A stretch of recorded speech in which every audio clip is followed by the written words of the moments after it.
Hello, everybody, and welcome to another edition of the Mr. Warren Hayes Show. I, of course, am Mr. Warren Hayes, and tonight, guess what? On this podcast, we are talking about professional wrestling for a couple of hours right here, either on youtube.com/Mr. Warren Hayes or on your favorite podcast application, wherever it is you decide to listen to the podcast. Well, you're doing it right now, and it's happening, and why don't you leave a like on YouTube if you are, or a 5-star review on Apple Podcast, or a 5-star rating on Spotify, whatever you can do to show a little love and help the cause out would be tremendous. Also join the Mr. Warren Hayes Show Discord. We love to have people in there talking, chit-chatting. Link is in the description for that as well. Now, as it stands for what we're doing here in the podcast, we are going to be reviewing New Japan Pro Wrestling's Windy City Riot. We are also going to be breaking down some of the news of the potential jumps or actual jumps, or let me put it this way. There's people that might be going to WWE. Jeff Cobb, Mariah May. Will they be going soon? Will they be going down the line? When is all this happening? We're going to talk about it. We're going to try and get some perspective on all of this, and, essentially as to why jumping from promotions isn't a bad idea, and everyone needs to calm down. So calm down and sit back and enjoy this edition of the Mr. Warren Hayes Show.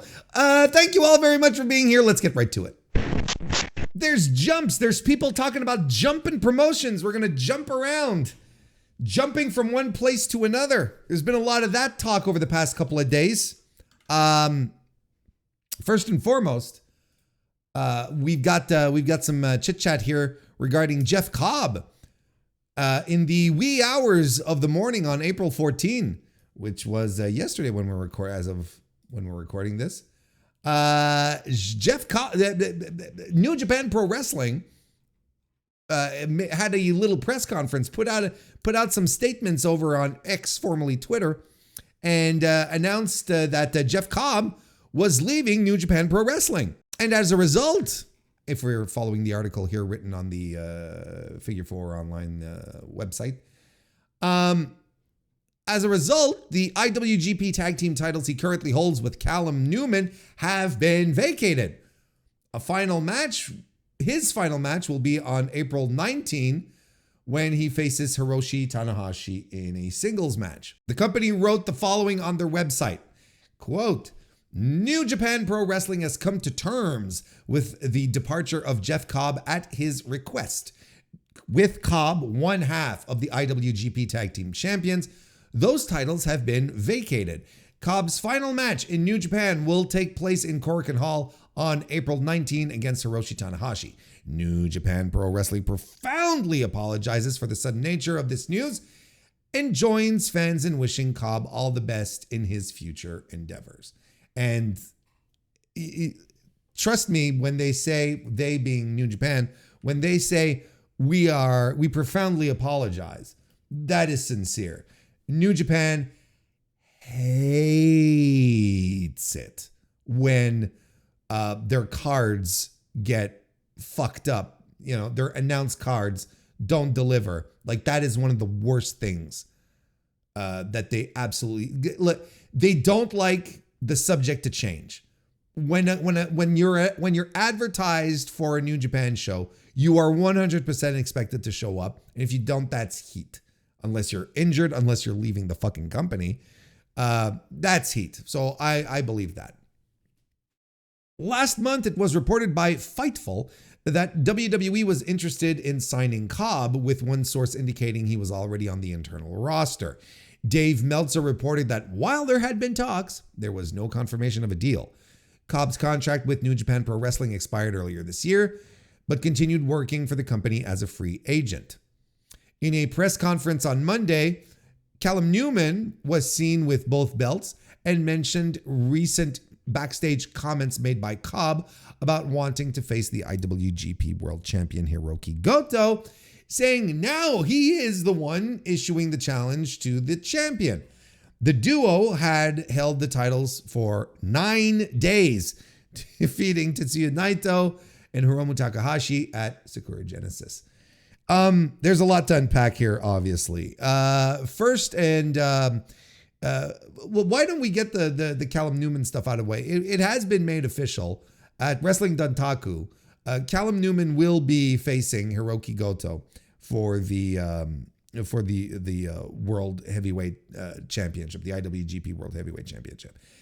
And a lot of people think that this is a terrible idea and are poo-pooing at it because, Callum Newman right now doesn't exactly hasn't exactly captured the hearts and minds of wrestling fans, despite the fact that, a lot of people say he's extremely talented, that he's got something. I personally am out on him. This started a couple of months ago where I was like, nah, I think I'm done. I think I'm done with Callum Newman for now. If he can turn this around, if he can, suddenly become like this tremendous pro wrestler, let's go for it. But right now I've got other things to do. So I'm not necessarily enchanted with the idea of Callum Newman, right?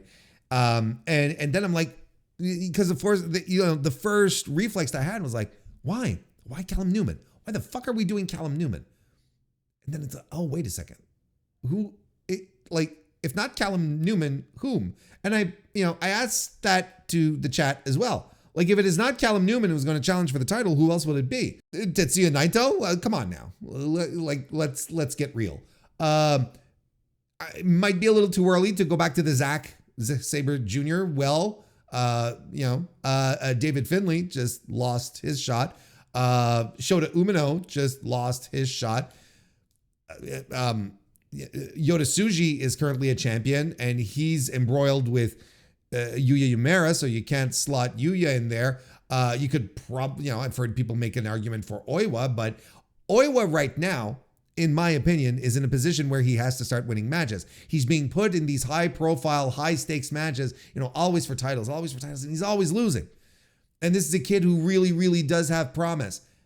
I think that for now, it is wise to keep him away from that.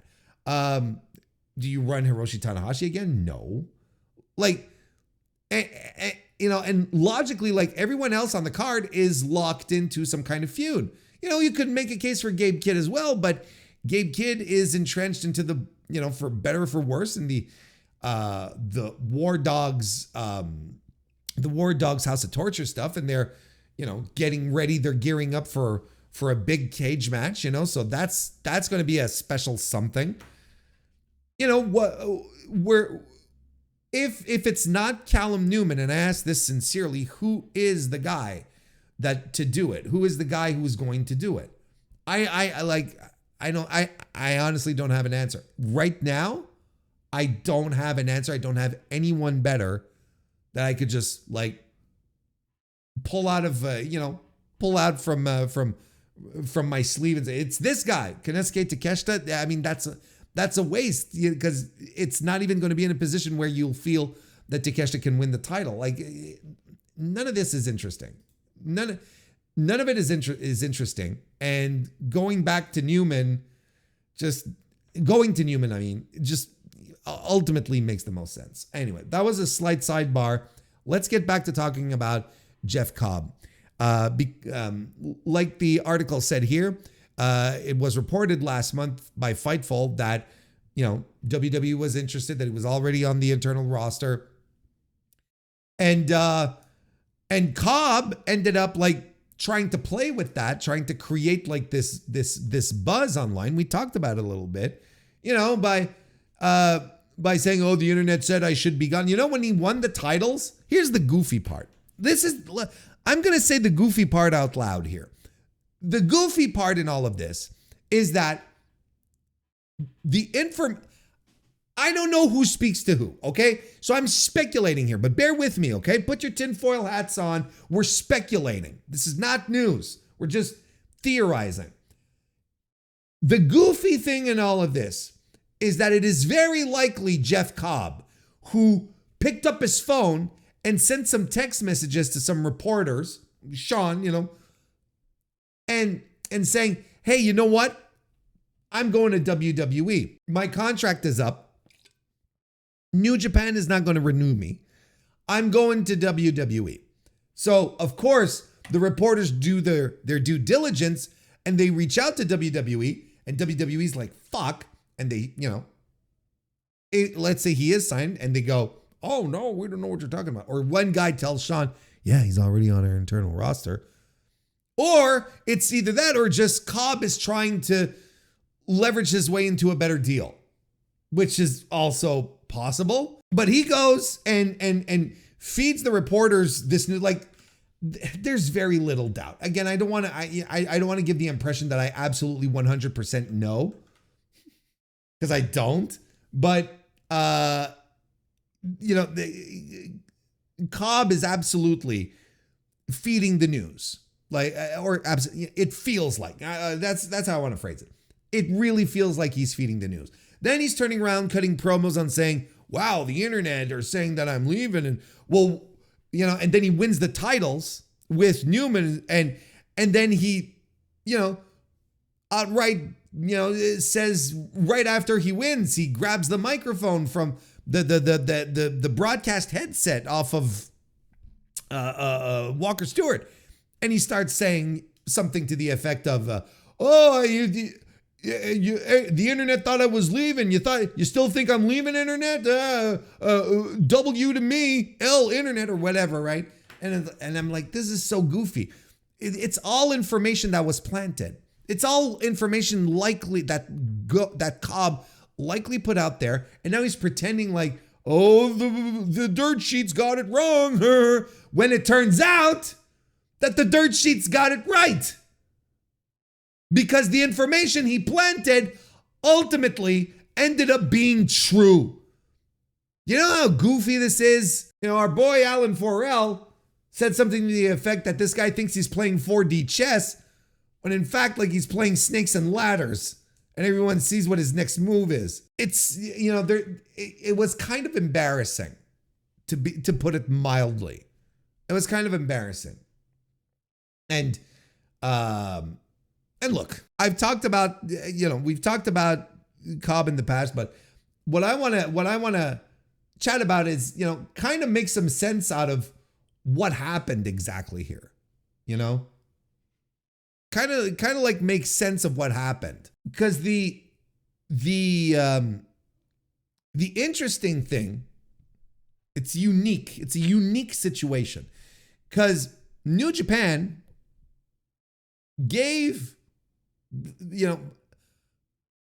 had Cobb win a title in the company just days before he announced his departure. And a lot of people think this is weird. It's like, well, why did they do it in the first place? Why would you be giving titles to people you don't have that aren't signed?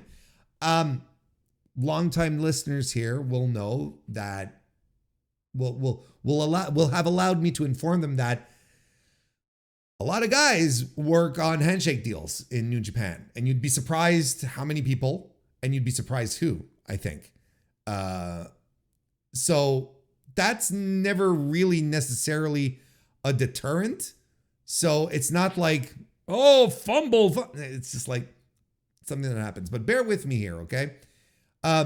Apparently, reportedly, from what I understand, New Japan had planned for Jeff Cobb to face Hiroki Goto for the IWGP World Heavyweight Championship after the Wrestling Dontaku tour. So he was slated to be a challenger for Goto.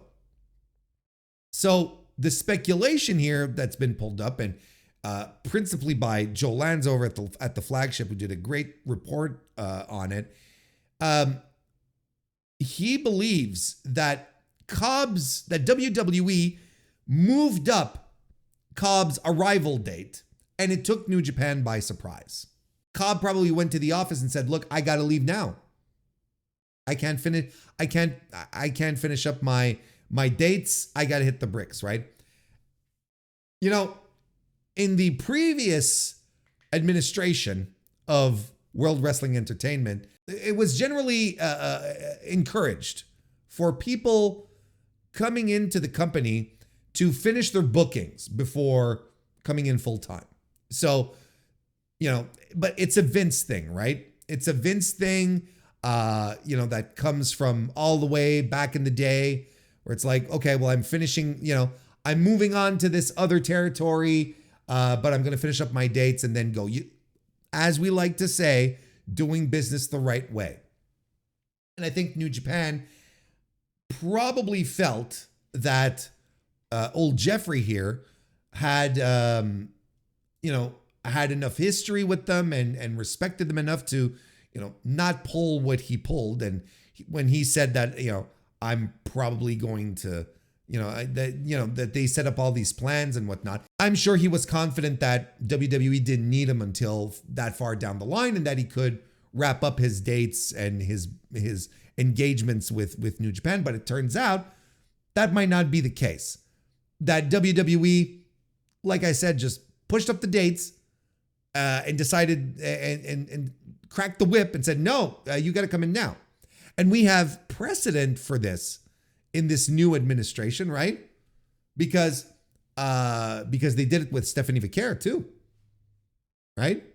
They did it with Stephanie Vicaire, where she was like, no, we need you now. We don't give a shit about your dates. We need you now. You can't even say they did it with Carl Anderson. They let Carl Anderson go and finish his business there, going to the Tokyo Dome, Wrestle Kingdom, to defend the Never title, and that was that, right? Drop it, go home. And so yeah, there's more than enough speculation and precedent to look at the situation and say, okay, well, yeah, this is absolutely a situation where Jeff Cobb probably felt very comfortable in all of this, knowing he was going to leave, probably, early summer, late spring, early summer, and everyone was kind of caught off guard. And Jeff is like, well, I don't have a contract, so I'm going. I have to go. I'm sorry. And he has to, hit the bricks. So, it kind of sucks, quite frankly. So the question that we have is, why did they need Jeff Cobb so quickly? Is he going to be included into some WrestleMania plans, for instance? Like, that's the only reason, right? That's the only reason that would make sense. Correct? Am I wrong?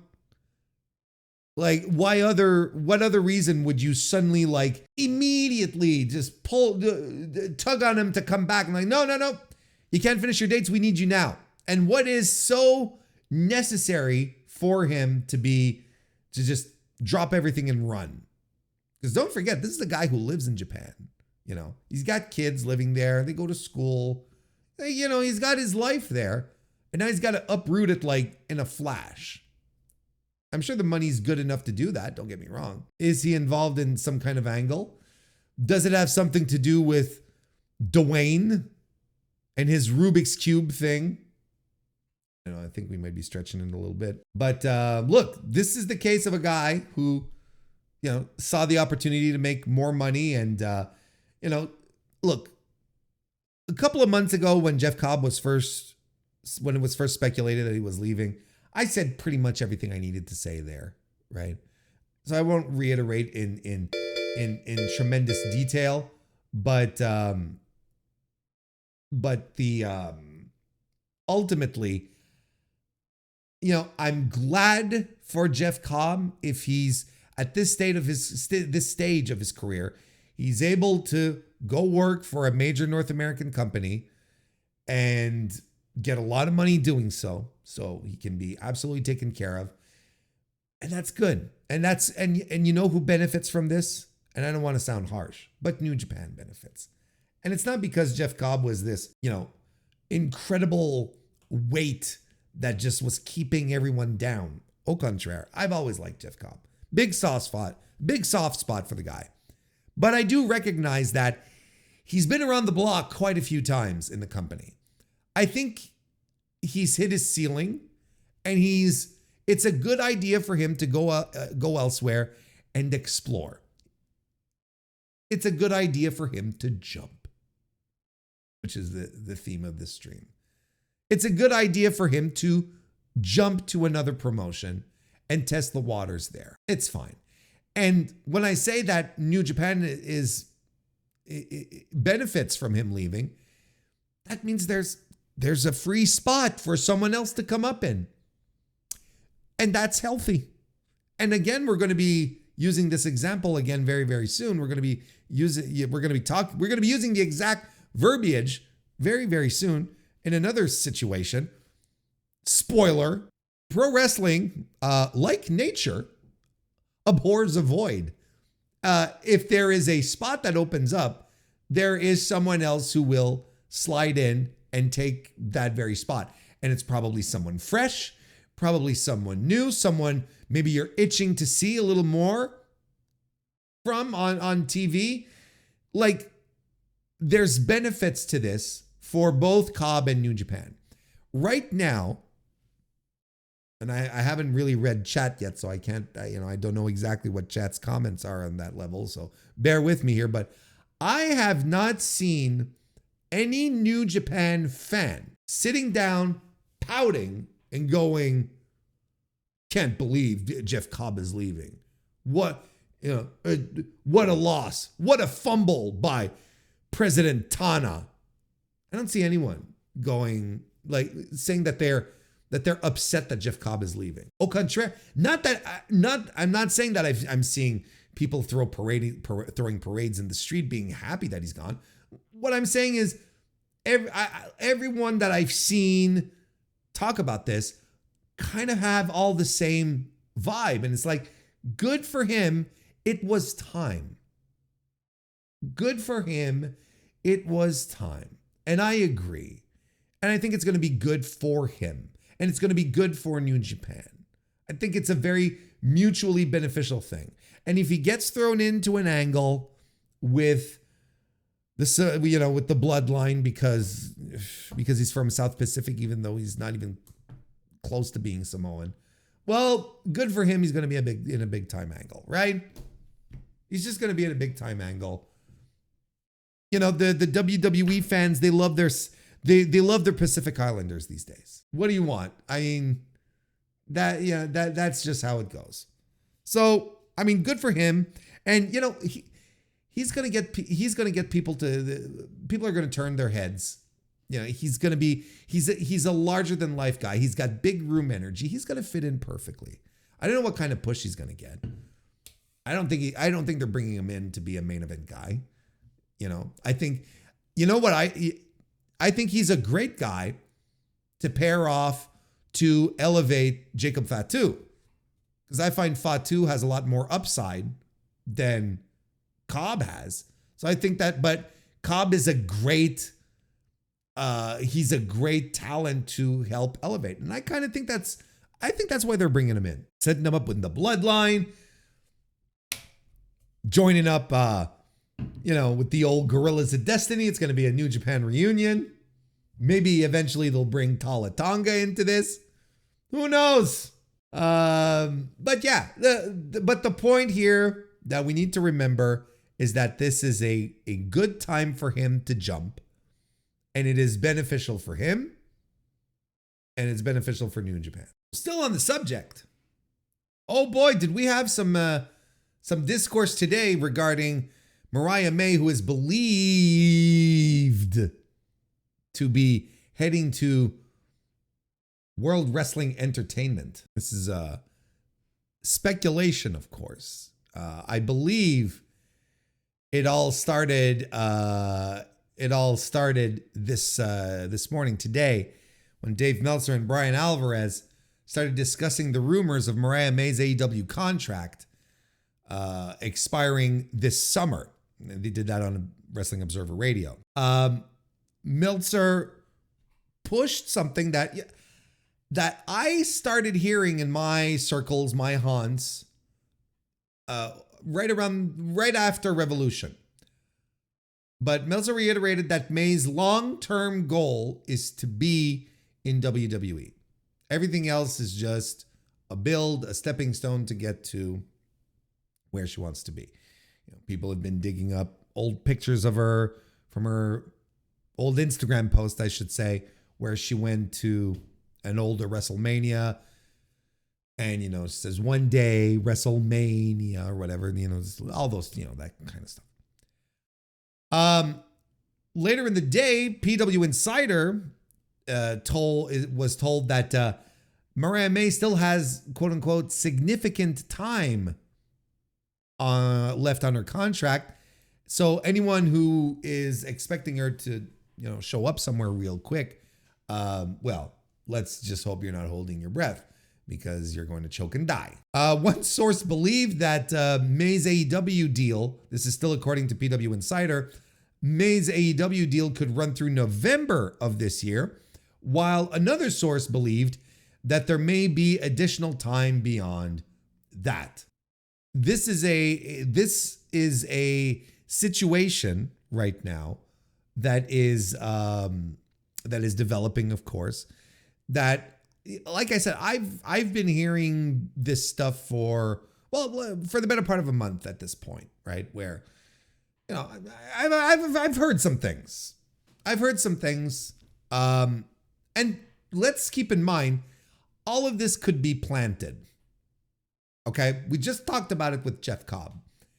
This information could all be planted by the principal parties, talking to the news to try and angle themselves into getting a little more leverage to negotiate a better contract.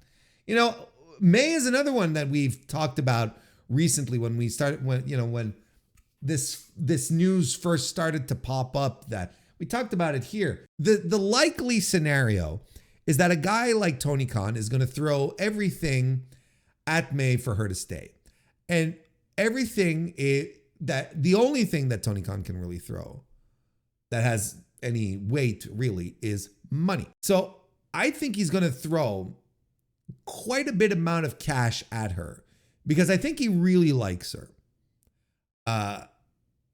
The Timeless Tony Mariah May stuff, the whole shebang, was Tony's brainchild, and that was his pet project. That was his gimmick. So I think he really, really is into. I think he really, really likes Mariah. I don't want to say into Mariah. That may imply something else, and that's not what I wanted to say. I think he really, really likes Mariah, and he wants her to stay. I think he sees great potential in her, and he's right, But the idea that but throwing money at her just might end up not doing anything at all. It might just end up like being a big old zilch. If her heart is set on going to WWE. Look, we have had reports just in the past week. One report and an outright story from someone. 2 different wrestlers who essentially took pay cuts, accepted to work for less money than they could have had or were already getting to have a shot in WWE. And I'm talking about Jordynne Grace, and I'm talking about Stephanie Vaquer. Jordynne Grace, of course, speculation, but even it's a very safe bet to say that she is making less money in NXT than she did in TNA. That is such a safe bet, folks. She didn't even have leverage to negotiate because she was so enamored and wanted to go to WWE. Like she didn't keep her cards close to the chest. So when it came time to sit down and go to the negotiating table, all the power was in WWE's hands. So they could have offered her anything and she would have said yes, probably. Maybe not anything, but yeah, within reason. She didn't have any leverage. So of course she's taking a pay cut from what she was making in TNA. But these are all reports in her case. In the case of Vaquer, she outright came out on a podcast, right? Or just had an interview. I don't quite remember. Well, regardless, you can have an interview on a podcast. Well, it doesn't matter. But she straight up came out and told the story. Vaquer did, of going to Toronto, right? And basically saying that WWE couldn't match AEW's offer. AEW threw a lot of money at her, and WWE said, take the deal, take the money. It's great money. Go there and let's talk again down the line kind of thing. But, and then she said it herself. She said, I was told that and I started to cry. She said, because her heart was set on going to WWE. That was her dream. That was her dream. She was set. She was set on making it to WWE one day, and now she's like, oh shit, it's not going to happen. So she accepted WWE's deal under the price that she would be making for AEW. So she let her heart do the talking here, just like Jordynne Grace probably. And Mariah May finds herself in this type of situation as well, where maybe the money won't be that much of a factor because her dream is to have a WrestleMania moment or whatever the fuck, right? WWE seems to be her number one career destination. So maybe Tony can open up the purse strings, make a call to dad, get a small loan, and whatever it takes to try and keep her. But if she wants to go to WWE, if that is her end game, we've seen it already. We've seen it twice here. We've seen it twice in this circumstance, that money might not be the determining factor, that there might be something that passion, a dream, a desire to be in WWE will be able to trump everything. Not trying to be silly here, not trying to make a pun. And, Rich Craich today on the flagship Patreon had put out a free post breaking all of these situations, all these jumps or potential jump in the case of Mariah May, breaking all of this down. And, I'm going to kind of echo his analysis here because, it's very spot on and it's kind of what I think too, but he put it in ways that were much more succinct than me. I am not necessarily known for my brevity. AEW had, when it started, had an advantage when had a couple of advantages, in fact, when it was time to negotiate with free agents on the wrestling talent market, right? Because there was a Vince McMahon problem, right?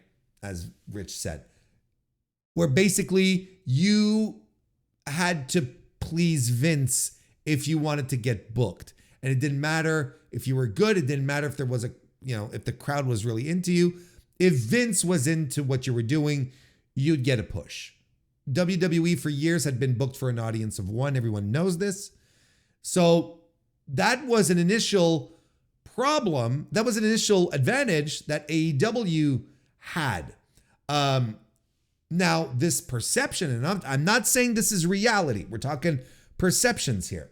This perception switched since Paul Levesque took over, and where now it kind of feels like everyone is a lot more on an even field. We can discuss get into the weeds of this and how true a perception it is on another occasion. We're talking perceptions here, okay? But that's nonetheless the perception, that Triple H has a better grasp of, who people want to see, who should be pushed, etc., etc. AEW also had an advantage at the time, and that was the schedule. Much lighter schedule than WWE, which is always grueling, but now it's not necessarily the case anymore.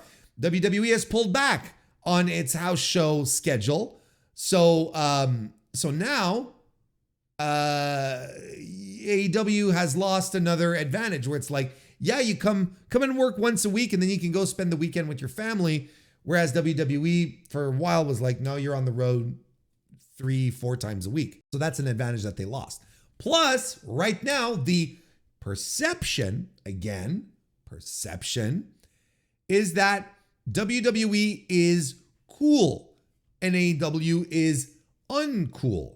And that has an impact. When AEW started, right into the pandemic. Look, during the pandemic, AEW was the better product. AEW was much more fun to watch. And then when we broke out of the pandemic, it was terrific. Like, it was absolutely terrific. Everyone was breaking down doors to get into the company, get on the ground floor, because it was the cool place to be. Now, again, we're talking perception, right? We can discuss the reality of it. We're talking perceptions here. Personally, I think pro wrestling is uncool no matter which way you slice it. Pro wrestling has never been cool, but that's just me. But bear with me here, okay? Bear with me. Nonetheless, there is the perception that WWE is cool. Now AEW is struggling with the capacity of easily attracting talent because their main advantages are gone. And now if, for whatever less money you could make, you can go to WrestleMania and have moments, and elevate that dream. It seems a lot more plausible. It seems like it's always been a situation that has existed in WWE, and one that AEW is going to struggle with for years. But the idea that little kids growing up watching WWE and saying, one day I'm going to be at WrestleMania, like, that's just a thing. Like, that's reality. There are people whose targets are exactly that. One day I am going to main event WrestleMania. One day I'm going to, so on and so forth. And that's going to take a long time for AEW to overcome this. You'll probably get some people someday who are going to be like, my dream is to be in AEW. It's going to take a while. Like, those people are 5 years old right now, 10, 12 maybe. It's going to take a decade and a half before, we start seeing people coming up into the business saying, my goal is to go to All In for AEW and win the big gold belt, big platinum. So this is the struggle that they have going on with Mariah May specifically, which is fascinating to me. Fascinating, but not surprising. I know a lot of people are upset about this potential news, about this potential jump, because if it's happening, it's not going to happen anytime soon. And people are jumping to conclusions. Of course she's going to be kept off television until then.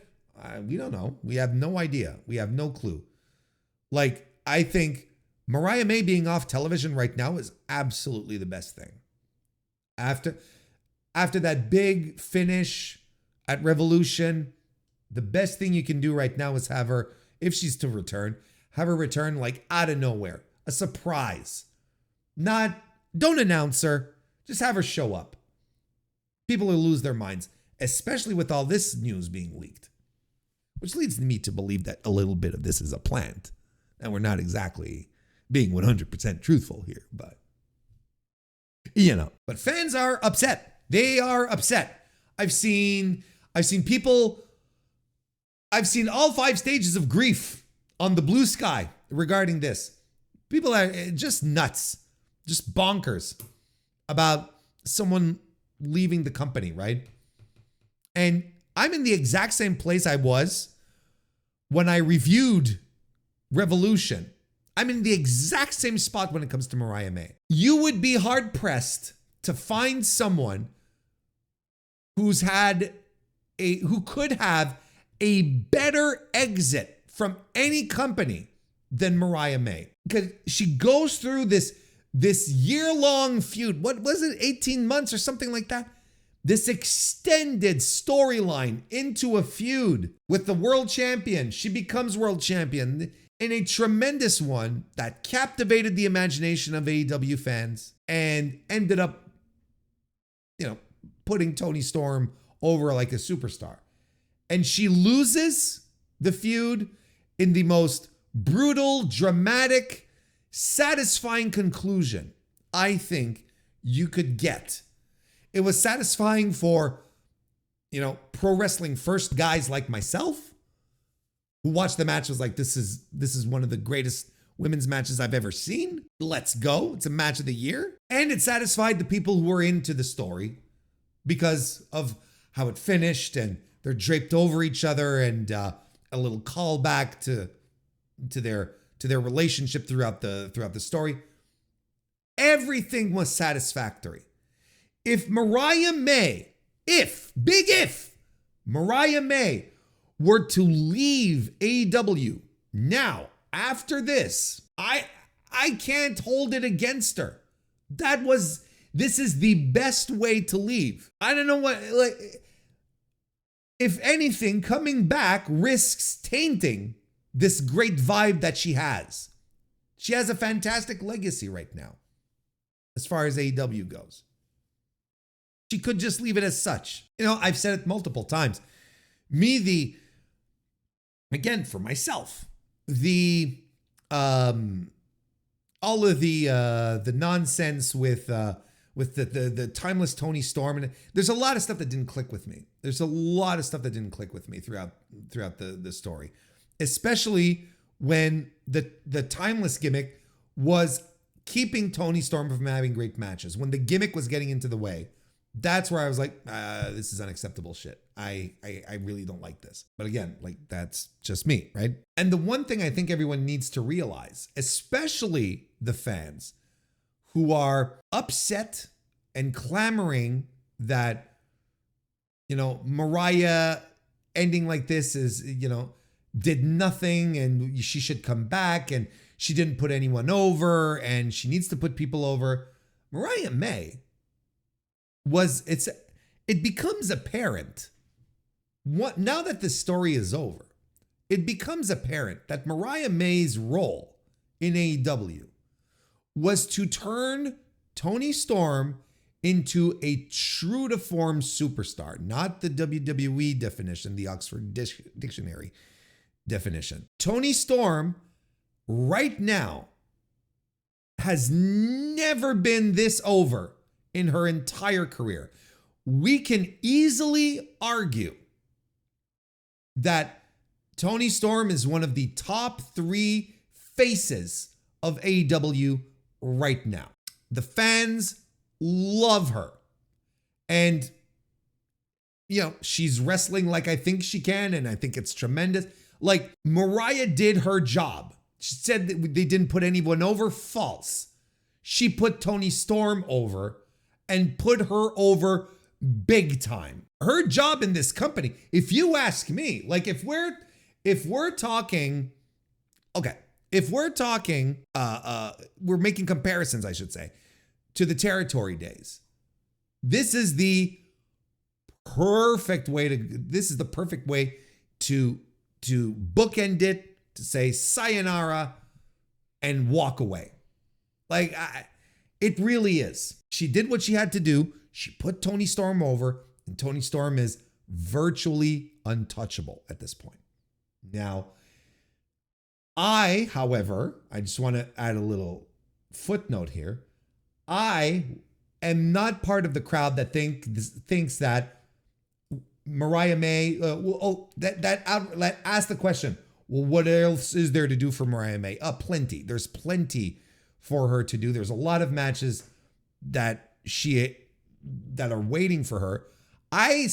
Despite everything I've said here, I would still be curious to see what else they could have her do and how she could hold up her end here. I'm not ready to throw her away. Again, I haven't been necessarily the biggest fan of her work. And in fact, I think her championship reign was kind of bad. But I'm still curious to see, all right, well, out of the spotlight, out of a main event position, Statlander, Willow, etc., what else could she do? If she leaves, that'll be a big question here. But here's the thing. Not unlike Jeff Cobb, to wrap this up. If she jumps, if she does indeed jump, it is good for her and it'll be good for AEW. I don't think Mariah May is an intricate component to the success of AEW. If she heads on out, good for her. And again, nature abhors a void. Someone else will come up to take the spot, and it'll probably be someone you really like already.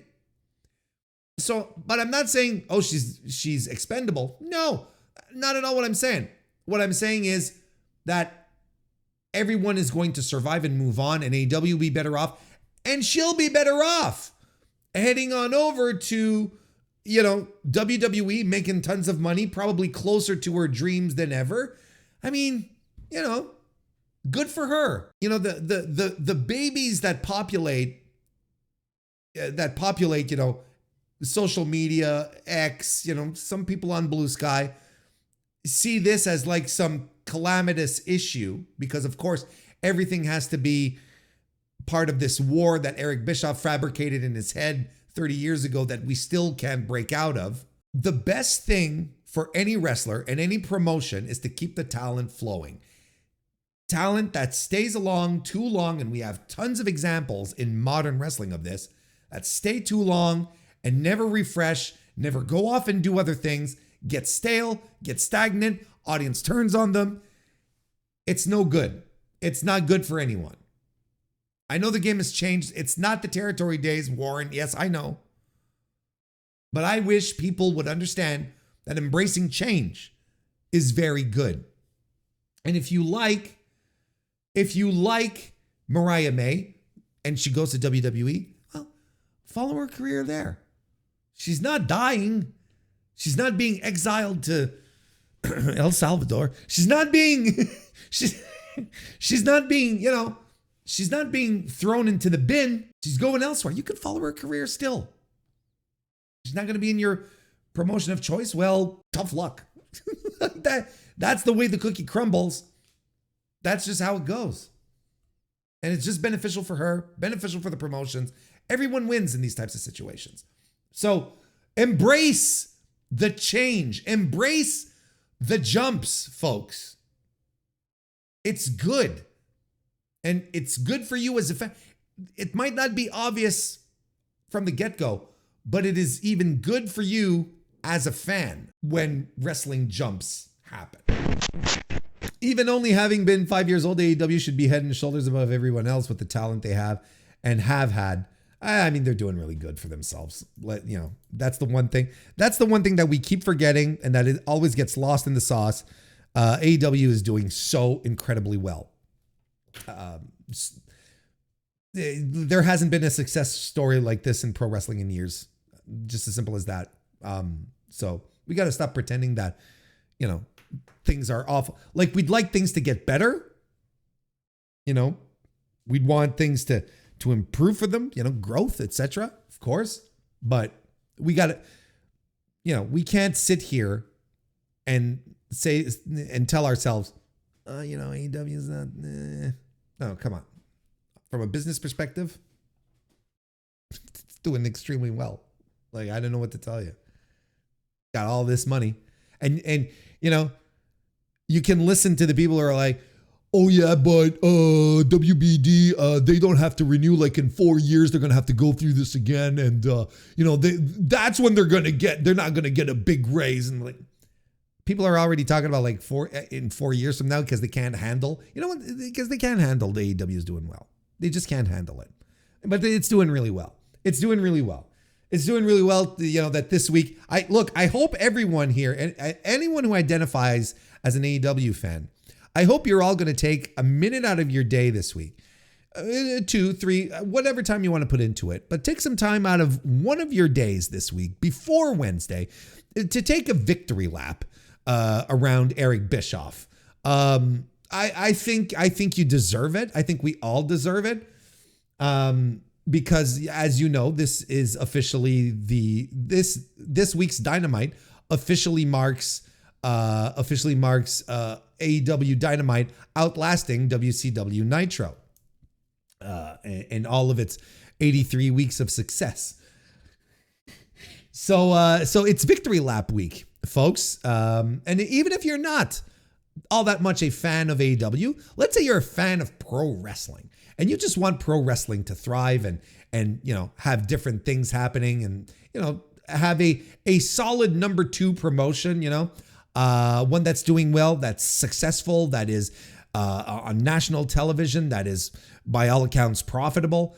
I think you should take a victory lap as well, because this is a guy who has spent the better part of the past 2 years or so, basically burying the hell out of the company because he wanted to, because he saw money in that, and with complete disregard for the business.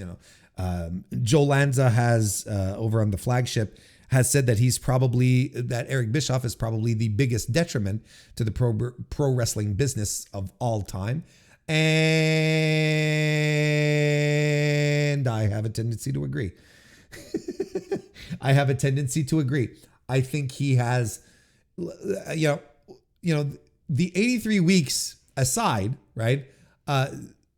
Throughout those, let's actually include that. The 83 weeks essentially created, an entire narrative around pro wrestling that pro wrestling has never shaken, ever. That, everything is a ratings war, because, Eric Bischoff's singular vision was to beat WWE, right? Instead of being, we're going to raise a viable, strong alternative, be a great number 2 brand. And then, if by any stroke of luck we were able to beat WWF, then we'll do that. Because don't forget, if there was a time to beat WWF, to get one over them, that would have been the time. I think from that point moving forward, that's it, you're done. I don't think anyone can, absolutely WWE now in 2025 is too big to fail. It's just too big to fail. It's going to stick around forever, folks. But if there was ever a time for it to get wiped off the face of the earth, it would have been back then. And he got into this ratings war, which turned into a thing with fans because that's what the discourse became. And we haven't lost sight of that. The tribalism that exists today is still deeply rooted in that, just because you can see it, right? How ratings are still a huge part of the very toxic parts of internet wrestling fandom, for reasons, no other reasons than the Monday Night Wars, and Bischoff, he essentially sank WCW, came back to try and quote unquote save it, but didn't, and disappeared. I was sure he did the TNA thing that stunk, so he disappeared. And his legacy is failure. His legacy is things that never worked out. And even to this day, because of nostalgia, because of people who don't know any better, who aren't able to analyze this, objectively, still think that Eric Bischoff has a voice in all of this. Well, he comes in and he trashes AEW because, Tony Khan didn't want to hire him, didn't want to give him a job. And, Vince tried to give him a job too. And Vince told Bischoff to hit the bricks.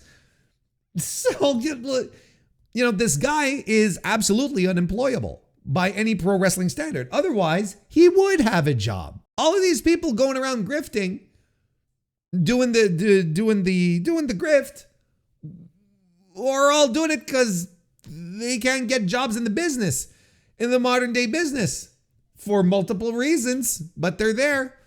But we're focusing on Bischoff here. So his idea that, AEW is is doomed. How many times in the past 5 years has Eric Bischoff, 2 years actually, really, has he purported that AEW is a sinking ship, that AEW is not going to succeed, that it's going to fail? I can't see them getting this much stuff because this big a deal or whatever. They're not doing this right. They're not booking this right. I know how to do it because 83 weeks. And that's all, and yet everything that he has predicted for AEW, that's business wise, has all come around to prove him wrong, to show that he is not someone who is connected in any way, shape, or form with how not only the wrestling business works in the 2020s, but TV. He thinks because he had a production company with with the brother from the Wonder Years, right? And they tried to sell their shitty reality TV shows, and that didn't work out. He thinks that he's got he's got his finger on the pulse of television production in the year of our Lord 2025, but he doesn't. He's a washed up grifter who has convinced an audience that somehow he's this big business brain man who was given the reins to a successful wrestling company, made it extremely successful, but then also in the meantime managed to drive it down into the dirt. He did both. He gave it the highest high, but made it unsustainable to the point that the owners, the network, couldn't hang on to it anymore and sold it to their competitor. 83 weeks is not just the title of his a clever title of a podcast. It's what he bases his identity around. And it's very, very, very sad that this business high roll and highfalutin business guy like Eric Bischoff, all he has to clasp onto and hang on to is these 83 weeks.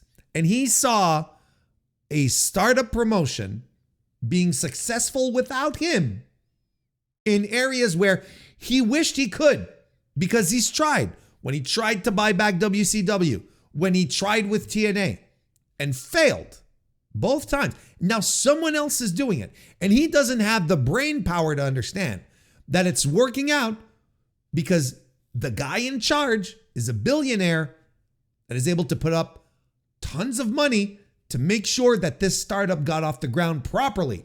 An NFL owner, billionaire money on top of that. And somehow this became personal for him. Couldn't tell you why, but it absolutely became personal. And all he could clasp onto, the only thing he could latch onto to make his voice heard throughout all of this is, I beat the WWF in ratings for 83 weeks. That's all he has. That's all he's ever had. And the thing is that it's all that's all that's left. If he was this business genius, I've said this before, but I'll say it again.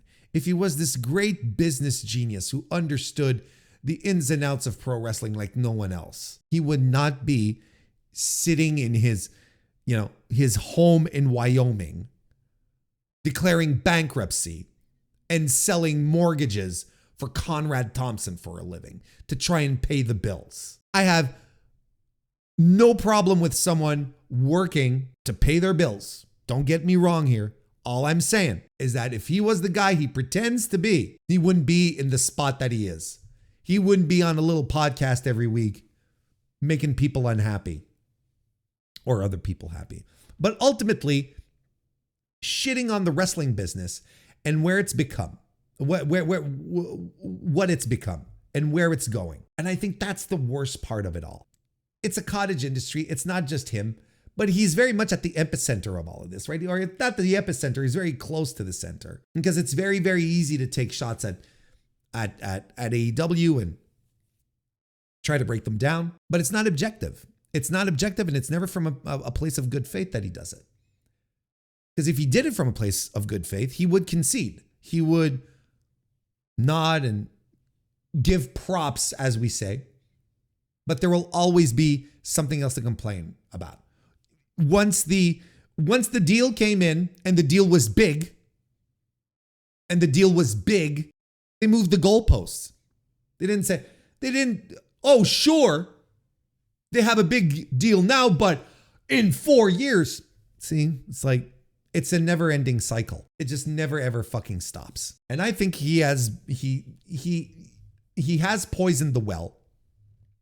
And because of who he is and how he established himself, how he presented himself, people bought into him being like this knowledgeable figure, and he ended up poisoning the discourse, the perception of AEW, and what wrestling could be. I think he has stunted he did an incredible job stunting the perception of AEW in the minds of so many people. Now, not just, this is not entirely on Eric, but he definitely had a loud, persistent, unrelenting voice in that. And it just so happened that it was a bad faith voice, one that perpetually pushed forward things that were untrue without any fairness to it. That's the very idea of bad faith. Anyway, it's Victory Lap week, and you're a pro wrestling fan. You listening, watching right now, you're a pro wrestling fan. I know, because you're listening to me. I know you are. So this is a week for you to celebrate. Yeah, take a lap or two. We all deserve it. Let's review Windy City Riot 2025, which is New Japan Pro Wrestling's newest offering in the United States, which happened on April 11, 2025 from the Wintrust Arena in Chicago, Illinois. Well, look, let's start with the business aspect. The reported attendance was 4,674 people, which isn't bad for New Japan. Geographically speaking, Chicago is always good for New Japan. They do their shows. They do a bunch of shows. The Capital Collisions in Washington, and they do a couple also on the West Coast in California and so on. And really, depending on where they go, attendance really does fluctuate. It goes up and down quite significantly. And in this case here, well, they did good. Maybe not as good as last year when they did Windy City Riot again at the Wintrust. They drew 6,028 people reportedly to the show. Of course, the main event was Jon Moxley defeating Tetsuya Naito. Well, I mean, we didn't know that was the main event. It was Tetsuya Naito versus Jon Moxley for the world title. And that ended up being the big title change, and Jon Moxley won it off of Naito. So, arguably that's a bigger main event. Not that Hiroshi Tanahashi's final match in the United States doesn't have any cachet, because, spoiler alert, it does. But, I never got the impression, and I might be wrong here. It doesn't happen very often. But, I could be wrong here. I feel like it was never really advertised that the main event was going to be Tanahashi versus Takeshita. Usually, New Japan shows, traditionally, I should say, finish with the IWGP World Championship, or the previous belt. Yeah, you get what I'm saying. Like the main title finishes off the show. So I think everyone was expecting Hiroki Goto and Shota Umino to close everything off. And Hiroki Goto versus Shota Umino isn't exactly a pairing that is captivating the hearts and minds of New Japan fans. I'd say not just in the United States, I'd say anywhere. To put it mildly, Shota Umino isn't necessarily beloved right now. I think most fans enjoy Hiroki Goto's run. I've been enjoying it. What? I've been enjoying it. I think it's been good. It's been heartfelt. It's been a solid run so far. I just don't think that Goto and Umino for the North American crowd is anything that that makes you want to get out there and purchase tickets. Whereas maybe a little more with Tanahashi, and maybe if that had been advertised for the main event, maybe people would have been a little more confident in going in, because then it would have felt a little bigger. Then you would assume that the stakes were higher. I mean, it wasn't going to be, bottom of the card. It wasn't going to be opening the show by any stretch of the imagination. But, between what we ended up getting and something that would have been, in the middle of the card that probably could have lasted like 10 to 12 minutes. Well, instead of what we got, which was phenomenal, well, then, it sort of changes the dynamic, and you're like, well, am I really going to go do this? But look, the point is that I don't feel like the main event was as big of a deal, or at least the perceived or the advertised main event wasn't as big. Goto and Umino just it doesn't fire off on all neurons. I think there would have been something. I think again, I might be wrong, but I feel like more emphasis should have been put on the idea that Tanahashi and Takeshita are just going to wrap up the show. I don't know why. I don't know why it wasn't advertised that way, and maybe it would have moved a couple of more tickets. I don't know. I can't say. It's still a pretty good. It's still a pretty good show attendance. Excuse me. It's still a pretty good attendance, regardless. Don't get me wrong. As for the show itself, well, I enjoyed it overall. I think there was a lot more to like on the show than there was to dislike. I think the things that the things that you can dislike are very apparent and quite clear about that. Whereas the stuff that was good was very, very good and carried a lot of the weight. And look, overall, I thought this was a pretty good show. Was it as good a show as what was the one they did beforehand? The one in January. Battle in the Valley. Battle in the Valley. That show ruled. That was tremendous. Was it on that level? No, but I think Windy City Riot was.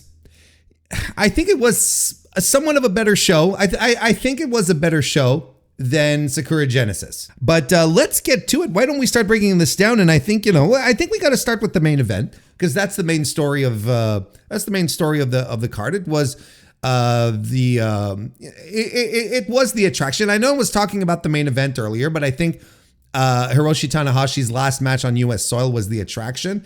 Again, like I think if they had stacked this up with a better main event, I think they would have drawn more people. I still believe that. What would have been a better main event? Well, I don't know. I don't have a solution off the top of my head right now. So maybe this was just the best thing that they could do in this circumstance.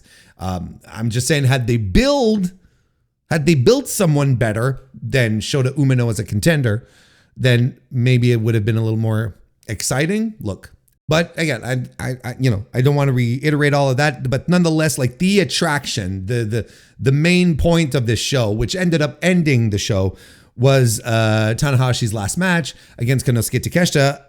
Takeshita ended up defeating Hiroshi Tanahashi in this one. Of course, this was non-title, had nothing to do with the never openweight title. Didn't have to either. I really enjoyed the video packages that they set up for this, where they were retreading the history of encounters that Tanahashi had with Takeshita all the way back in DDT, when Takeshita was, what were they saying? He was 19 years old and looked like a fucking toothpick. Like, it was tremendous. It's tremendous. Like, you look at Konosuke Takeshita 2025 and Konosuke Takeshita 11 years ago, and you're like, which would have been 2014. Again, I suck at math. And you just point and you go, this is impossible. Like, this is impossible. This is not the same dude, right?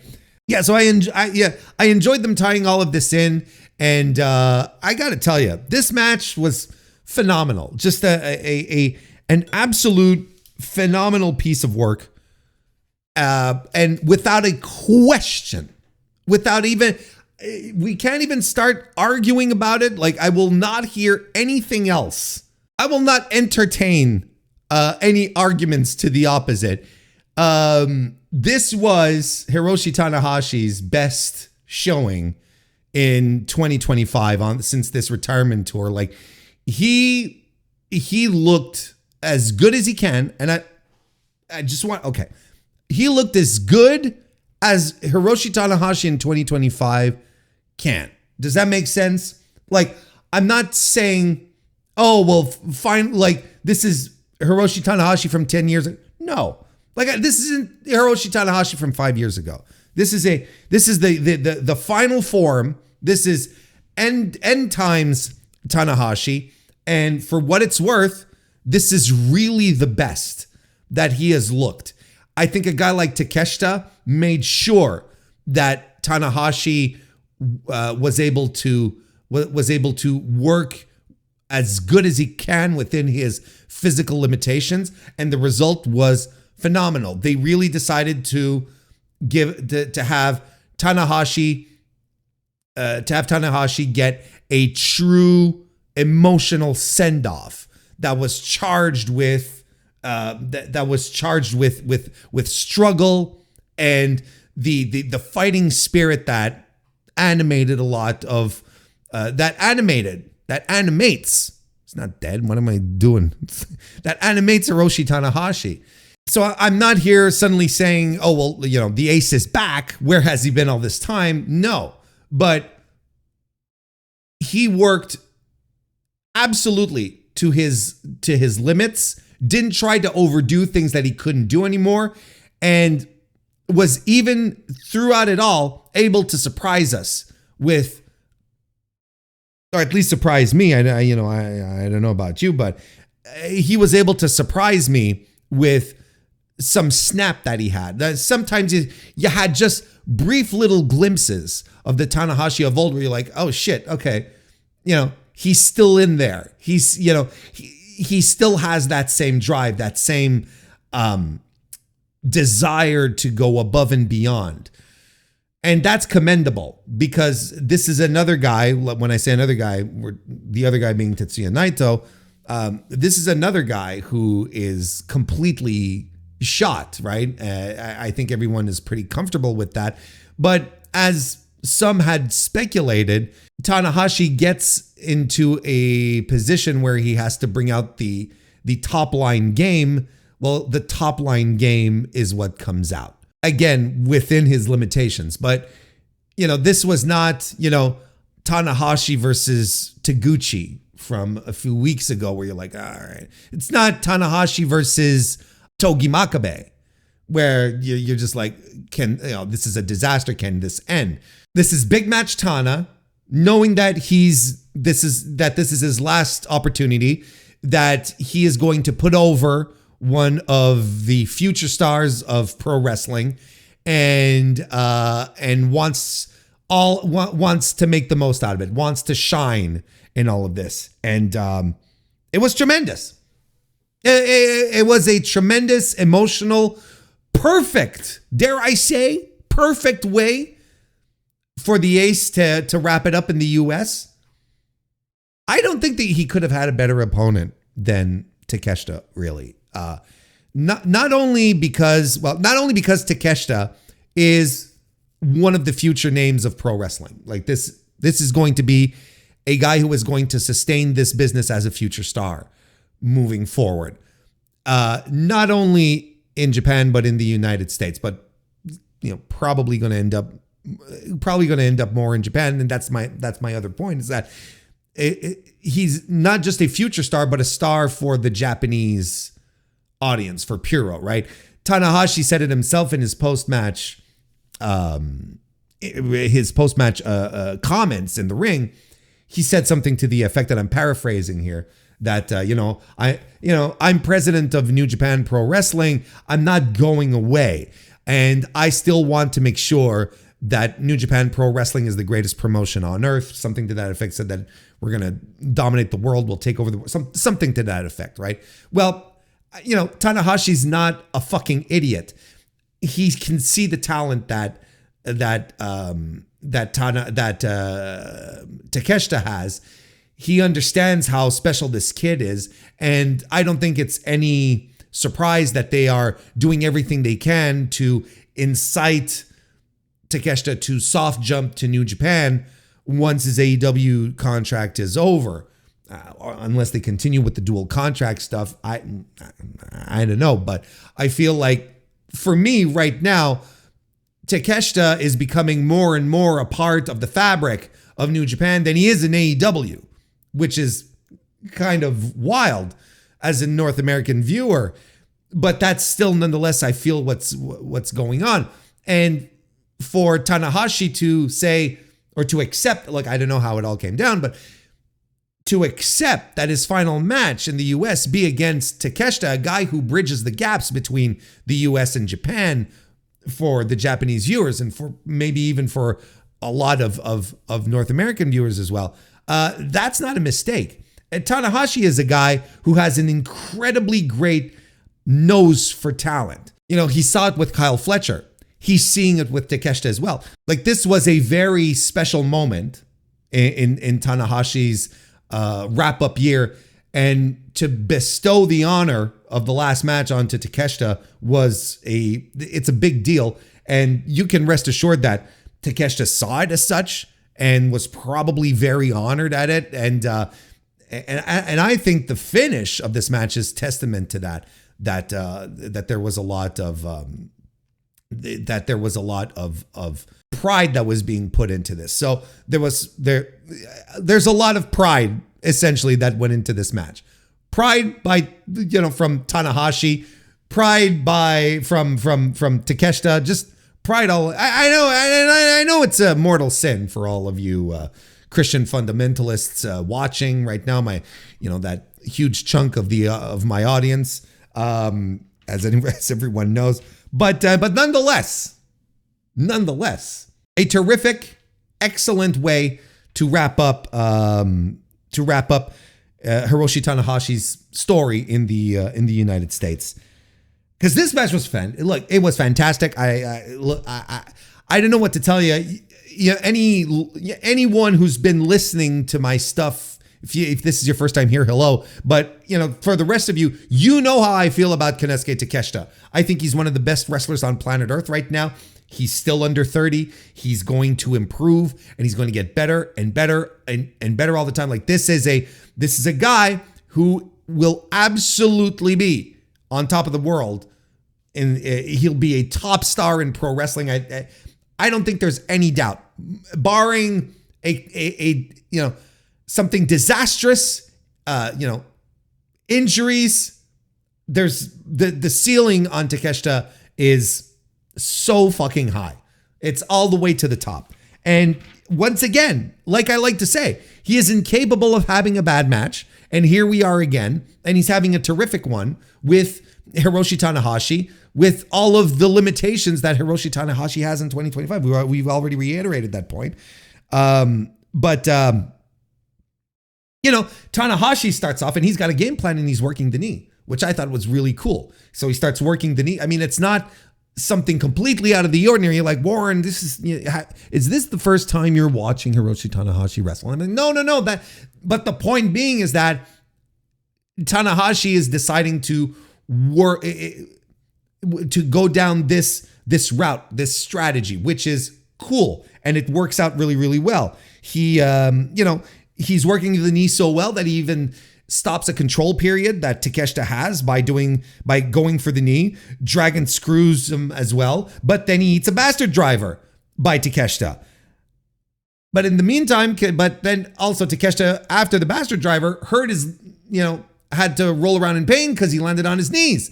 So it was a really compelling story on that end, where you're like, this actually might be the trick. This was the thing where you were like, well, maybe Tanahashi's not going out on his back because he's being the wily veteran here, and he's using everything to his advantage. And he's using the knees to cut off any offense that Takeshita is trying to string together, right? Just hits the knee and it stops.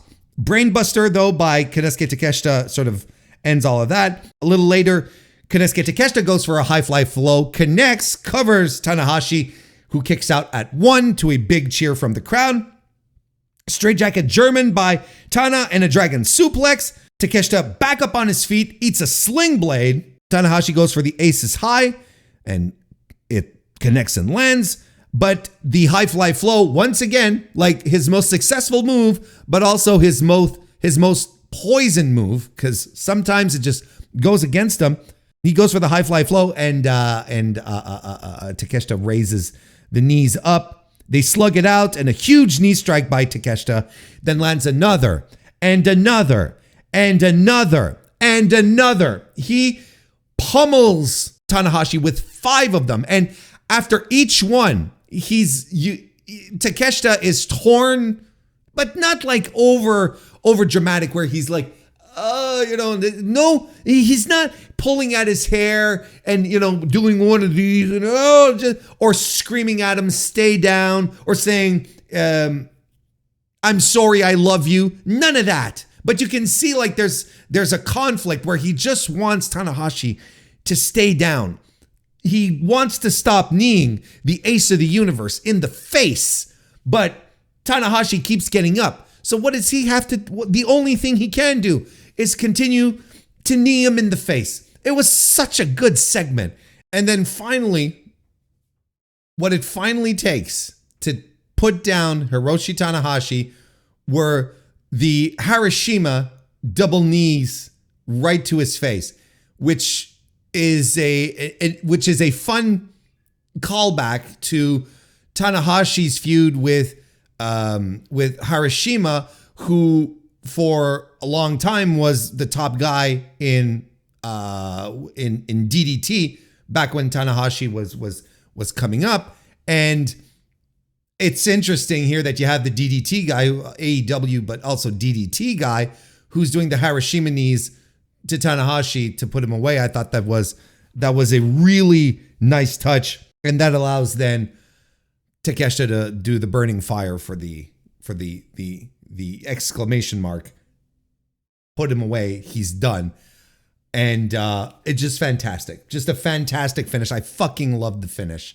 I loved this match. I thought it was extremely good. You know, the only thing, look, I'm only, quote unquote, am privy to giving this match 4.5 stars, if only because, you know, because of Tanahashi's limitations. You know, I think that's fair. I don't think it's a, you know, I don't think I can go any higher than that. But then again, I'm thinking on the flip side, I'm thinking, well, I'm giving this 4.5 stars for a 2025 Hiroshi Tanahashi match. That's spectacular in and about itself. So I shouldn't even be like regretful of it. I thought this match ruled. I loved it. I think it was a perfect way for Tana to wrap everything up for his US life. You know, they even had the baby faces out. I think I only saw baby faces, right? Hantai, essentially, right?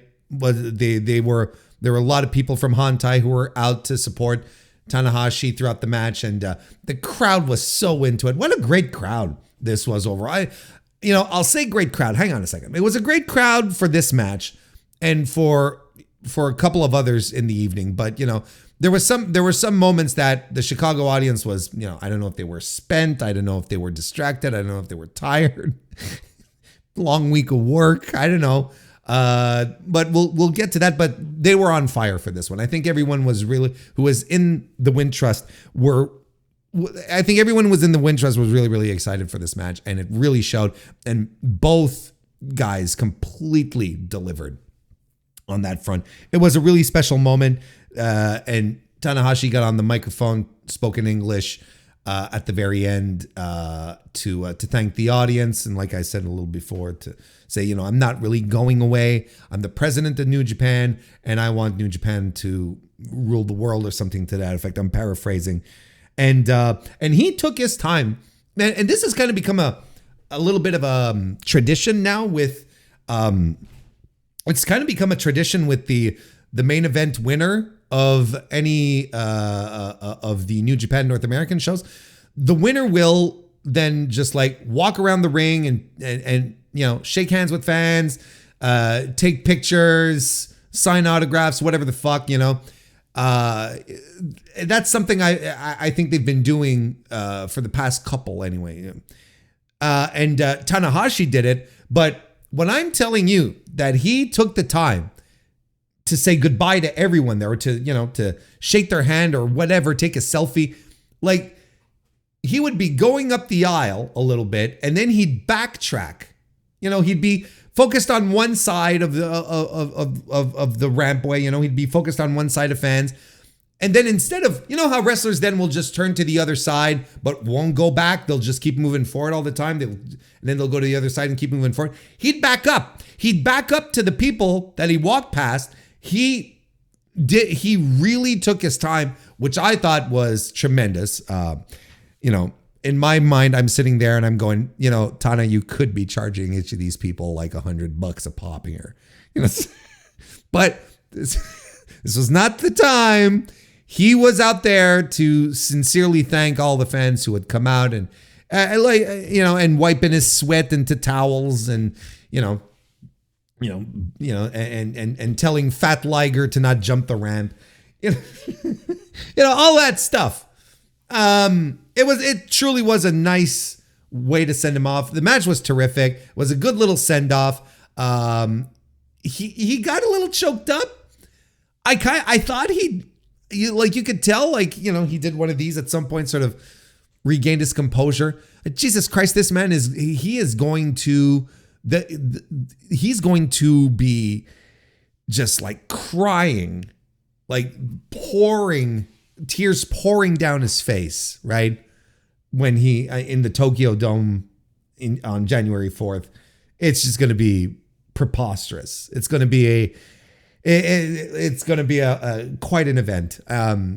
But nonetheless, here, he held his composure. I think he was probably not as impactful as the very last match you have, of course, and especially in front of your countrymen and women. Look, I don't have anything bad to say about this match. Nothing really bad, just objective remarks. I thought it was a tremendous piece of business. There you go. Oh, and also, as a side note from that, as Takeshita left the ring, usually the champion stays or the winner stays, but as Takeshita left the ring, he ran into ELP, like I said, who was there as Hantai supporting Tanahashi, and they got into a bit of a shoving match, little jaw jacking, a little shoving. So they're probably going to be setting up ELP versus Konosuke Takeshita for Resurgence. It's Resurgence, right? Look, I'm not checking. I'm not looking at the next one. The one in Ontario, California. 4.5. It was terrific. It really, really was terrific. Why don't we then go down the card? Since we're at the top, let's just go in reverse order, especially since there's a lot of stuff at the start that I don't really have many notes on. But let's do that. We'll do that. Let's go ahead and do that. The IWGP World Heavyweight Title match. Hiroki Goto defeating Shota Umino to retain his title. Listen, I've always considered myself to be not as hard on Shota Umino as a lot of other New Japan fans are. I see the weaknesses, but somehow I always seem to find the positives, the strengths that the kid has, the appeal that the office has to apparently continuously make him a part of these big matches, be a part of the conversation. Here's a guy, objectively, right? Who's been handed all the opportunities in the world.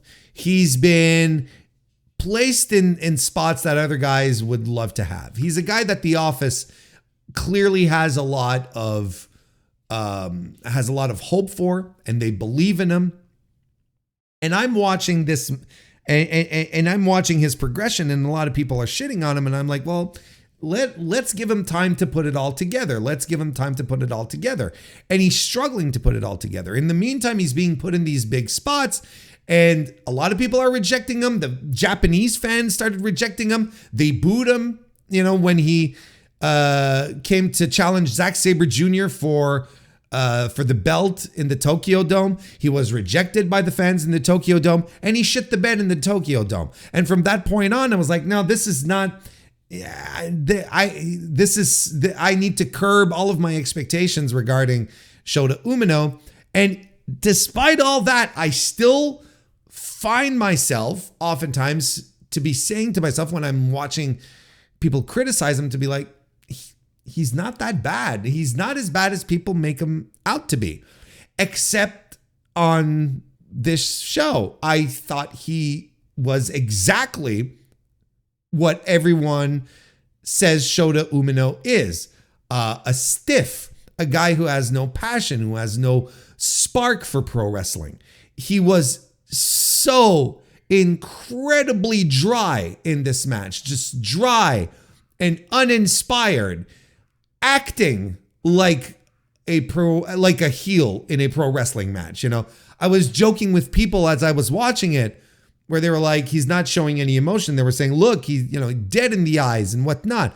And I was kind of agreeing. And then at some point, I think he locks Goto in the STF, and he starts shouting. He goes, ah, you know, and he's got this big, angry, contorted, angry face, you know. And I'm like, well, there you go, folks.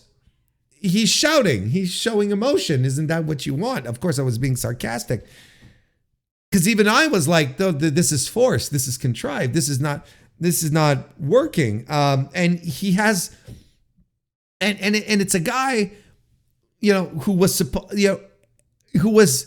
supposed to be, or at least the impression was that he was getting punished. Loses to Great-O-Khan, who on the pecking order is absolutely under Shota Umino. He should be under Shota Umino, but he loses to Great-O-Khan, and not only loses to him, but he loses in a hair match, so he shaves his hair off, and then, you know, we're all sitting back, and then he disappears for weeks, and we're expecting this great repackage. I think everyone is expecting, okay, well, here is Shota Umino version 2, version 3 if you count the Young Lions aspect of it.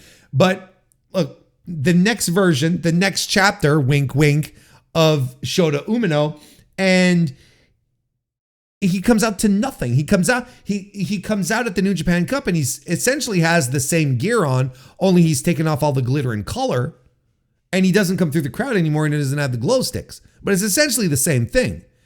And he wrestles the same way. Now, I really liked his match with Dave Finlay in the final of the New Japan Cup, where, you know, I'm kind of like, well, there you go. This is what Shota Umino could be. And then he turns around, and he gets his second World Championship shot. Let this sink into all your brains, because I don't think many of us realize this, or we're really talking about it.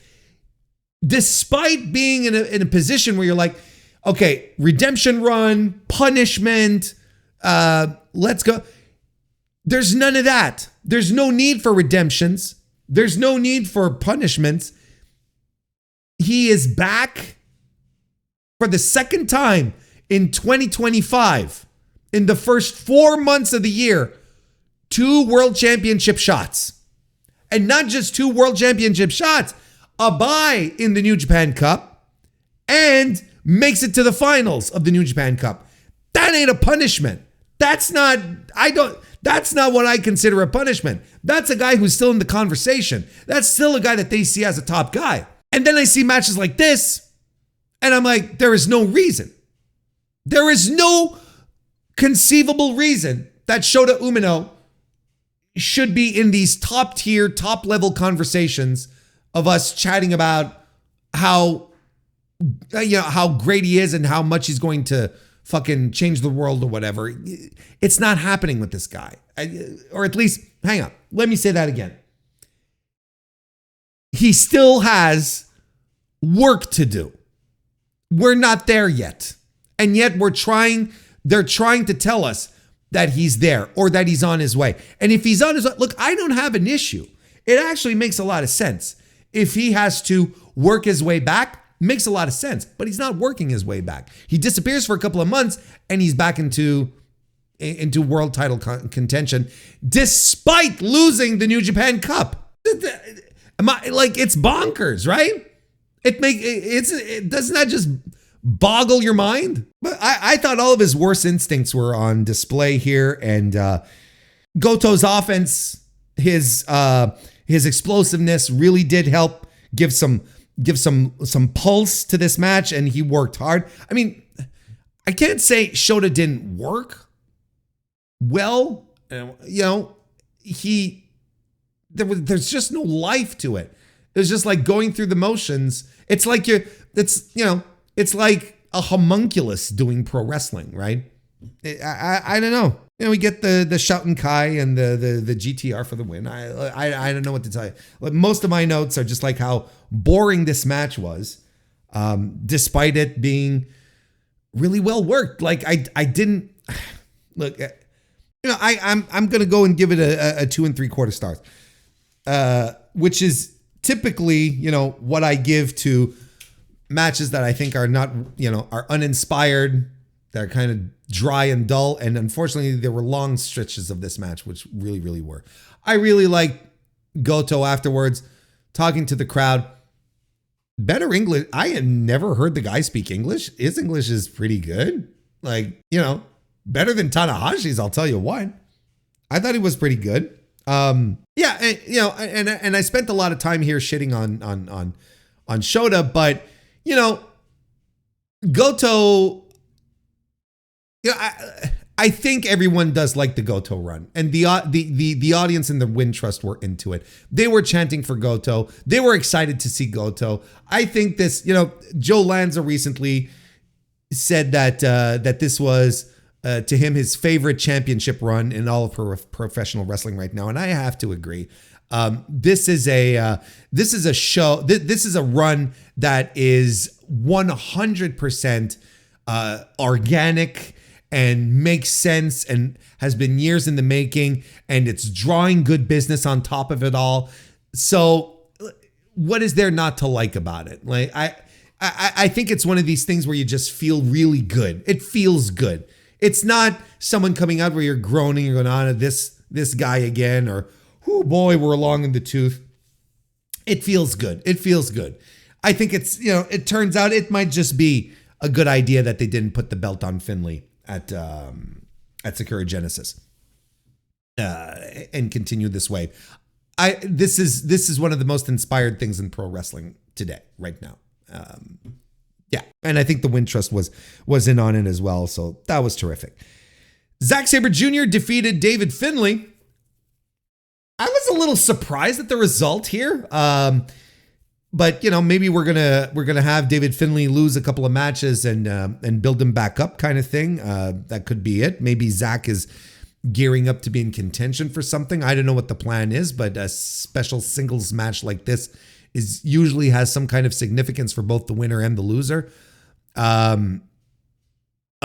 Look, earlier I was saying what a great crowd, and then I sort of pulled myself in. I reined myself in. I was like, wait, not necessarily a great crowd, saying they were hot for this match, but there were other matches that they weren't. This was one of them. And it's wild to me because I thought this match was fantastic. I thought this match ruled.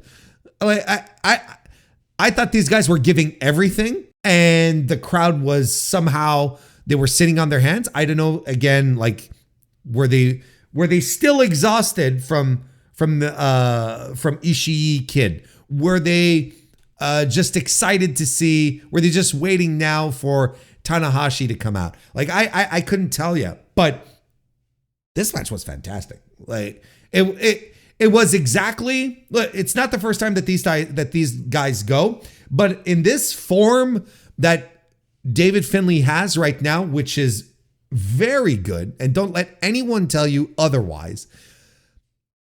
A match with Zack Sabre Jr. then becomes something completely else, because Finlay just wants to bully people into submission, right? Just beat them down. And Zach, just wants to wrap you up into submission. That's so you've got these two guys with clashing styles coming at each other, and it was absolutely fantastic. Early on, Zack Sabre Jr. has this. He locks Finlay into this submission. It's such a kick-ass move. Like, he rolls through the apron, under the ring onto the apron to the floor, and he's still holding on. And he's not only holding on, he's switching the move as the guys are falling to the floor. It's phenomenal stuff. Even Zach, gets up to sort of do this to the crowd. Like, let's go. It's like he even popped himself on that one. It was tremendous. And there's back and forth here until Finlay gets into his groove, lands an Irish curse, and then just like starts beating down on Zach. Power bombs. He does this great. He did like, I don't know how else to call it than a Blue Thunder backbreaker, where he lifted up Zach, spun him around, and you think is like, oh, Blue Thunder bomb, but no, lands him on his knee, which was fantastic. He lands the Into Oblivion, big power bombs by Dave Finlay, and a buckle bomb. There's a big ref botch where he counts to 3 And but it's not the finish. But it kind of, when you see the finish with the Zack driver, you can kind of understand where the ref goes, oh, this is the finish.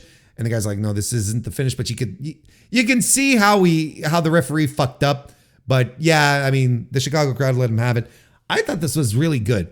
I thought the crowd gave them nothing here, but this was a really solid match. I loved it. Thought it was great.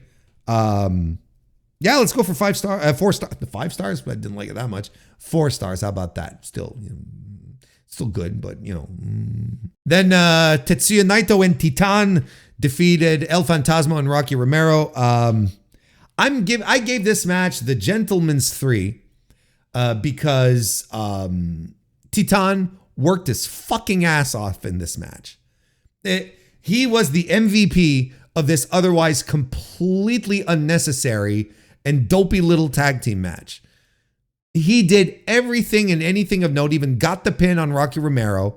Look, we got T-shirt Naito here. So you know immediately, you're like, oh, okay, he's not working tonight. So if he's not working, then Titan has to pick up the slack. I thought Rocky and Fantasmo, 2 guys that I like, they had an off night. There was no spark, no snap. It was kind of like, all right, things happening. You didn't get that usual showmanship from either guy. They were teasing the fact. I appreciate the idea that these guys were like, look, we never team, and they're throwing us into a tag team together, and we never team up. So we can't work as a unit.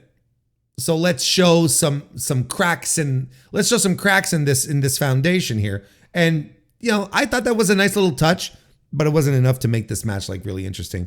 Titan gets the pin on Rocky, and it's a gentleman's 3 because one guy worked his fucking ass off to make this match something. Then we got the strong open weight title 30-minute Iron Man match where Tomohiro Ishii defeated Gabe Kidd to become the new champion.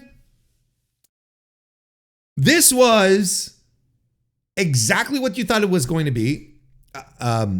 If you remember the match back in January at, I just said the name of the show earlier in the recording and I've already forgotten. Battle in the Valley, which is the match that set up this one here. If you recall, they had a good old-fashioned, strong style, beat the piss out of the other guy match. This is exactly the formula that they used here again, but they cranked it up a couple of notches.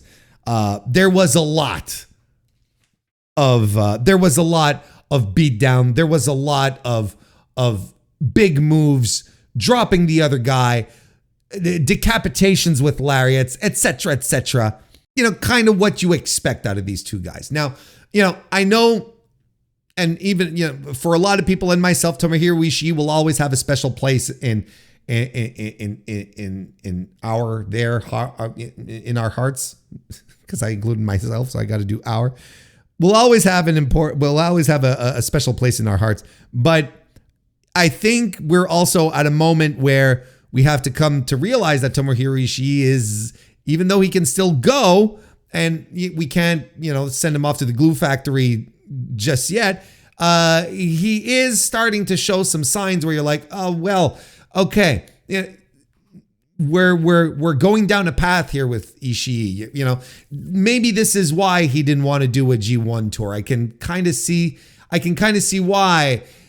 And this was, you could see at some moments that Ishii doesn't exactly have the same snap that he had, right? The same vigor, I guess.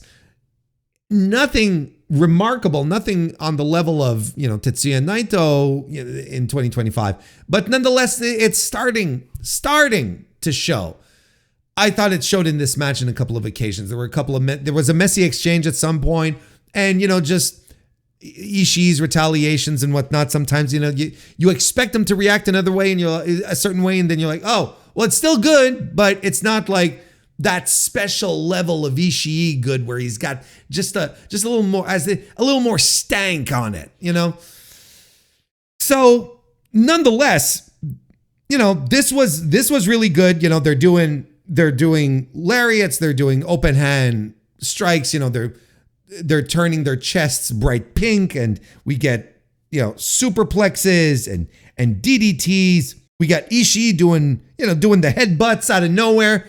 Crowd is super into this, by the way. They love this fight. And don't get me wrong, this is a fight. A Dr. Bomb by Gabe Kidd secures his first pinfall win. And his thing here is he's going to try and run out the clock. There's like 5 minutes left. But Ishii traps him into a triangle hold. And he gets him in there good and snug and solid. And Kidd is trying to to sneak out of there, to wriggle his way out. And he can't. So what he does is that he lifts Ishii to powerbomb him, does so, but Ishii doesn't let go. In fact, he repositions as he lands, and Gabe Kidd taps. So that brings the score to, it ties the score at 1. And they've got 1 minute left, and they're fighting still. Ishii goes for the brain buster, but Gabe Kidd rolls him out. Everyone's sort of losing their mind because we might just get a flash pin, but he doesn't. Ishii kicks out, and then it ends. It ends, and everyone is shouting boo, and this is terrible, and Gabe Kidd is laughing. Gabe Kidd is very much in heel mode in this one, by the way. He's very much healing it up. But as per the rules, there is a sudden death overtime, and the sudden death, well, is essentially, you know, first person to score a pin wins at this point. So as it starts, Gabe Kidd lands a pile driver. Then we get a dragon suplex by Ishii. Gabe Kidd gets back up. Lariat by Tomohiro Ishii covers. Gabe Kidd gets out, kicks out at 1. We get a brainbuster by Kidd, kick out by Tomohiro Ishii at 1. Then Tom Ish hits the pile driver, a knee strike by Gabe Kidd, followed by a brainbuster by Ishii. We get the win. Lots of near falls. Terrific, with some big moves, terrific stuff, like physical, brutal. And the more it went on, the more it felt like attrition. And the more it started getting more and more heavy-handed. Like, I mean, like, as in, you know, the shots were getting bigger and stronger and heavier. I thought it was terrific. And the sudden death really put this match over. Like, to me, it was an extra quarter star for me. I was like, okay, this is good. Like, this is actually very good. I loved it. I would highly recommend it as well. Like, I'm giving it 4 1/4 star. I thought this was a terrific match and a good change of pace. You know, they probably wanted Gabe Kidd to. I think this is Gabe Kidd winning up, losing up, I should say, because he lost. I think this is Gabe Kidd losing up. They clearly wanted this title off of him to go do other stuff. Ishii right now seems very focused on working in the United States. So I think that's I think he likes working the US too. I don't think there's necessarily a problem with that. Yeah, I think Kidd, I think they have more things in store for Gabe Kidd, and that's a good thing. And that is a good thing. So 4 1/4 stars from me. The world-class Wrecking Crew, formerly West Coast, now world-class Wrecking Crew of Jarrell Nelson and Royce Isaacs, defeated Kushida and Kevin Knight, the Intergalactic Jet Setters, to retain the New Japan Strong Openweight Tag titles. I thought this was pretty good. I enjoyed this. I know Nelson and Isaacs isn't everyone's cup of tea, and sometimes I don't understand why. I thought this match was really solid. I thought it was incredibly solid. Everyone worked hard.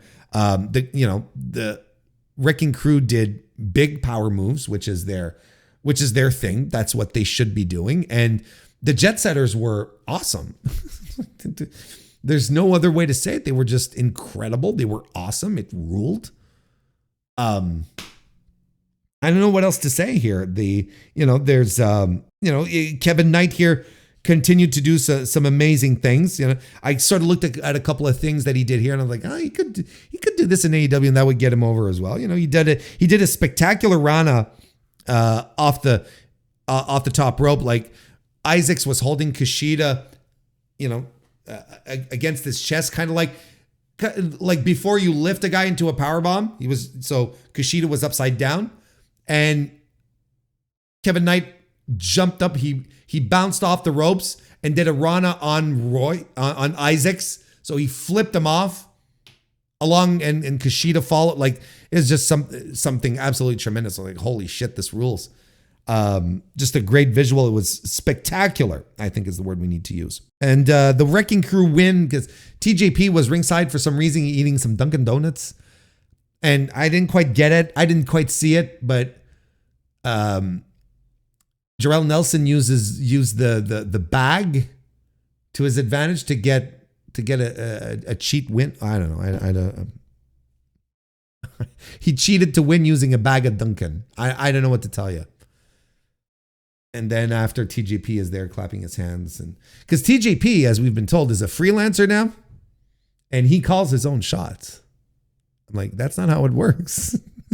That's not how a freelancer in pro wrestling works. Otherwise, they would all be freelancers if they could go around calling their own shots. Am I right? Doesn't make sense. 3.25 star. And then we had Azumi and Mina Shirakawa go to a double countout. That's right. They do Azumi does some high-speed stuff to start. And Shirakawa works the leg.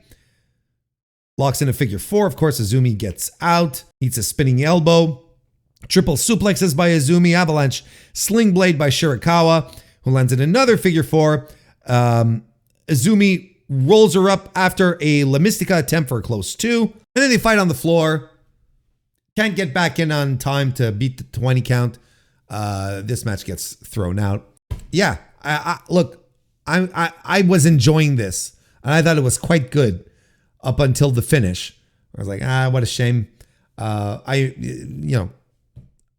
thought they were doing really good. Look, a couple of Stardom girls, they know what to do. I gave this 3.5 stars. I really liked it. I thought it was really good. See, this was supposed to be a number 1 contendership match for the Strong Women's championship held by Mercedes Moné, and whoever was going to win here was to face her at Resurgence. But since both of them were counted out, the question, well, what are we going to do next? And I was sitting on my couch going, they're going to make it into a 3-way. And later on, Veda Scott announces it's going to be a 3-way. And I'm like, all right, there you go. So you can see clearly what's going to happen here. Azumi's there to take the pin so that Mercedes can drop the title without actually getting pinned, and Mina can then win the title, and whatever. But you can see why they did this. Like, it's transparent. Like, that's just what they want to do here. Anyway, 3.5 stars, right? Yeah, I said that. And then in the opener, we had TJP versus Tom Lawler. I gave it 2.75 stars. I don't have any notes on it. It's fine. TJP, the freelancer, calling his shots.